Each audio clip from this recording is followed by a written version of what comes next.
Hello students, आज हम लोग स्टेट ऑफ मैटर यूनिट के पार्ट नंबर 13 में हैं और यहाँ हम लोग लिक्विफिकेशन ऑफ गैसेस अर्थात गैसों के द्रवीकरण का स्टडी करेंगे और इनके माध्यम से कुछ शार्ट नोट्स आएंगे, जैसे क्रिटिकल टेम्परेचर, जैसे विस्कोसिटी।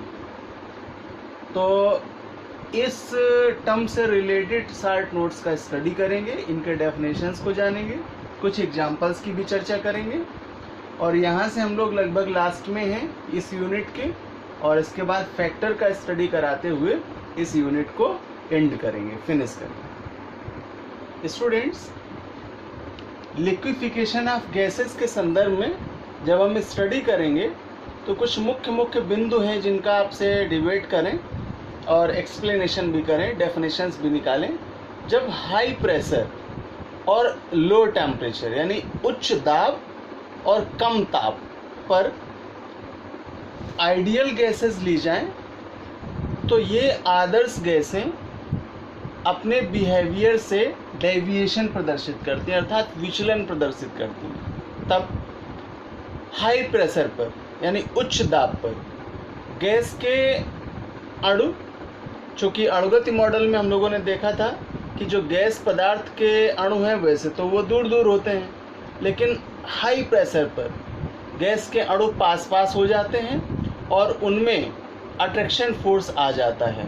जबकि काइनेटिक थीसिस के अकॉर्डिंग गैस पदार्थ के अणुओं के मध्य लगने वाले अधेसिव फोर्स का वैल्यू नगण्य होता है, लेकिन यहाँ हम लोगों ने कंडीशन चेंज किया है। हाई प्रेशर पर एक्सपेरिमेंट कर रहे हैं, उस अवस्था में उनके अणुओं के मध्य में आकर्षण बल लगता है। यदि टेम्परेचर को कम कर दिया जाए यानी लो कर दिया जाए ताप को, तो उस अवस्था में जो गैस के अणु हैं वो लिक्विफाइड हो जाएंगे, अर्थात द्रव अवस्था में बदल जाएंगे, और यही ताप उसका क्रिटिकल टेम्परेचर कहलाता है, यानी क्रांतिक ताप कहलाता है। और यह ताप गैस के व्यवहार अर्थात उसके गैस के नेचर पर डिपेंड करता है, उसकी प्रकृति पर निर्भर करता है। तो इसी कॉन्सेप्ट के आधार पर अब हम लोग कुछ शार्ट नोट्स हैं जिनका स्टडी करेंगे। तो फर्स्ट शार्ट नोट्स हैं क्रिटिकल टेम्परेचर अर्थात क्रांतिक ताप। तो इसे परिभाषित करेंगे और इसका एग्जाम्पल लेंगे। तो स्टूडेंट्स, वह ताप जिसके बढ़ने पर कोई गैस लिक्विड स्टेट में नहीं बदल सकती, चाहे प्रेशर कितना ही बढ़ा दिया जाए, उसके लिए उसका क्रिटिकल टेम्परेचर कहलाती है या क्रांतिक ताप कहलाती है। Students, for example 30.98 degree Celsius temperature पर और लगभग 73 एटीएम प्रेशर पर अर्थात 73 वायुमंडलीय दाब पर, उससे पूर्व carbon dioxide gas liquid state में रहती है। तो इस CO2 गैस के लिए जो क्रिटिकल टेम्परेचर है वो आपका 30.98 डिग्री सेल्सियस होगा, अर्थात यही ताप इसका क्रिटिकल टेम्परेचर कहलाएगा। Note point for you, 1 mole gas के लिए क्रिटिकल वॉल्यूम को अर्थात क्रांतिक आयतन को Vc से रिप्रेजेंट करेंगे और क्रांतिक दाब को, चूँकि यहाँ हम लोगों ने आयतन के संबंध में लिया है तो उसे P से रिप्रेजेंट करेंगे, और चूँकि क्रिटिकल टेम्परेचर पढ़ रहे थे तो टेम्परेचर के संबंध में इसे Tc से रिप्रेजेंट करते हैं। Now next short notes is liquid state, द्रवित अवस्था।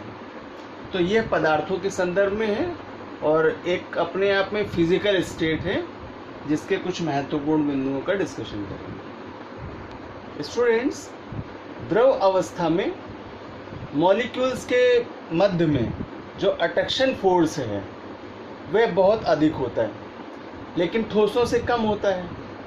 जो गैस के अणुओं से तो अधिक होता है लेकिन ठोस के अणुओं से कम होता है।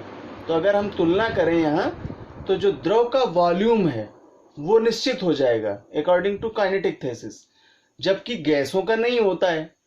द्रव और गैस अवस्था में आकृति निश्चित नहीं होती है, यानी शेप उनका अनसर्टेन रहता है।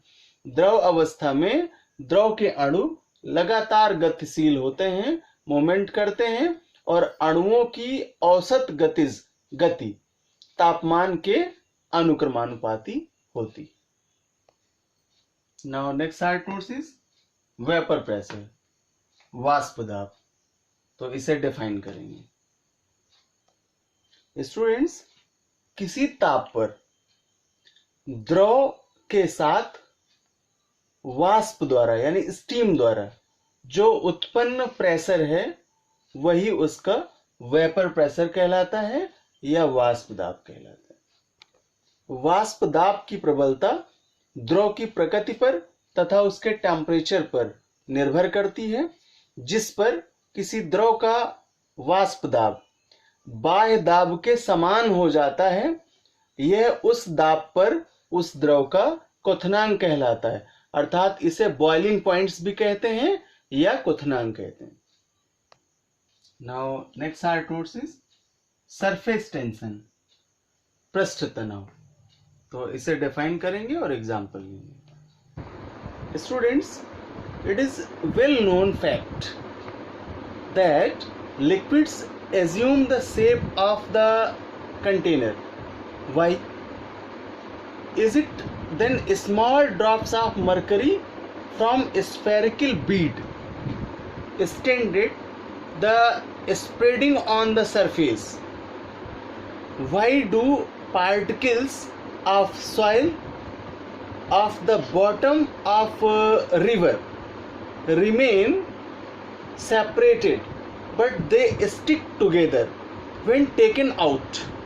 Why does liquid rise or fall in the thin capillary as soon the capillary touches the surface of the liquid? All these phenomena are caused due to the characteristics property of liquids.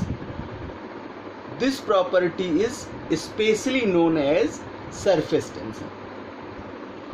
द्रव के पृष्ठ तनाव को इस प्रकार से परिभाषित कर सकते हैं कि द्रव के एक पुंज में एक अणु सभी दिशाओं में समान आकर्षण बल का अनुभव करता है तथा जो परिणामी आकर्षण बल है वह शून्य होता है, परंतु सतह पर विद्यमान अणु द्रव के अंदर की ओर आकर्षण बल का अनुभव करते हैं। यह प्रबल अंतरा अणुक आकर्षण बल ही उसका सरफेस टेंशन या पृष्ठ तनाव कहलाता है। तो इसे शॉर्ट टर्म के रूप में डिफाइन करें कि स्थिर ताप पर यानी एट कांस्टेंट टेम्परेचर, तो T कांस्टेंट हुआ एंड प्रेशर और P कांस्टेंट हुआ, तो कंडीशन हुई at constant T and P, स्थिर ताप और दाब पर इकाई पृष्ठ क्षेत्रफल यानी सरफेस का जो एरिया है वो यूनिट में, उसको बढ़ाने में किया गया कार्य ही उसका पृष्ठ तनाव या सरफेस टेंशन कहलाता है।